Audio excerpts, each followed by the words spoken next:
All right, NTB, man. So going into the silence, like quite often you have so much going on day and night and just noise all around you, distractions, radio, TV, internet. And quite often that's a distraction that's hurting you because you can't focus, you can't think. And that's why you have to oftentimes go into the silence. At least once a day, find a space, find the time to turn everything off, kill all distractions, find a peaceful place, sit down, and just be silent. Don't talk, no noise, just be silent. And when you do that, what happens is the universe oftentimes will speak to you.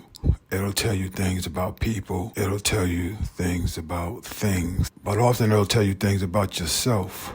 And there's oftentimes things you need to hear and things you need to know. Things that were foggy become clear. They'll become manifest. The universe will whisper in your ear and it'll tell you the truth. One of the first things I learned when I was a young man, I was like 17, 18 years old. I used to always have people around me, noise around me, TV going, music going, always something on my ears, headphones. Even at night, I would have the music playing sometimes even as I fell asleep. And I know many men, many women who can't even sleep unless the radio is on or the TV is playing in the background. But what that does is it stops the universe from reaching you.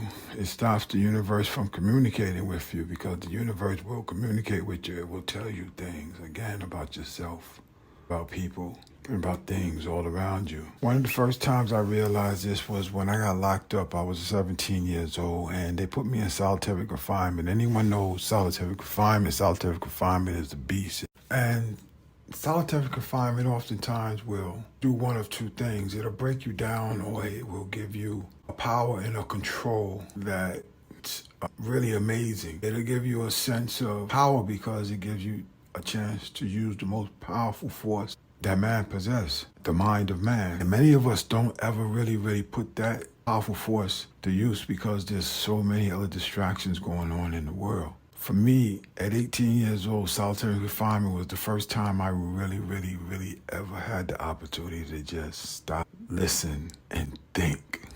And what it did for me was gave me the opportunity to be still. There was no noise. There was no yelling, no screaming, no TV, no radio. It was just me and my thoughts. And I would sit there sometimes hours and hours a day, just in silence. And that's when the universe started showing me things and clearing my mind. And because that was the first time I ever had the opportunity to do what? I started thinking. Instead of just reacting to the world, I started thinking about the world. I started focusing on things outside of myself. And I started thinking about things. And when I was quiet, the universe talked to me and told me things and gave me bigger insight, broader vision. Some things that were just so clear, if I just had time to think about it, became manifest as I went into the silence. And I speak about in my book, No Throwaway Boy. When I was in solitary confinement, many times I was there, months and months. In one period, I stayed quiet and I didn't talk at all, not a word. For more than 30 days, I just was quiet. I didn't talk to the guards. I didn't talk to anybody on the tier. And there was no one around, so I just stayed in the silence. And it gave me control over my mind. It gave me control over my tongue. And it gave mine an opportunity to think. And it gave me and my mind the opportunity to listen. Just listen to the universe. The universe will talk to you. The universe will tell you things. And the universe will inspire you to do things and to see things. But you gotta listen. Block out all the noise, man. Turn the TV off. Turn the radio off. Go into a peaceful place. Sit down. Get comfortable and be silent. The silence is your friend. NTB, man. Follow for more.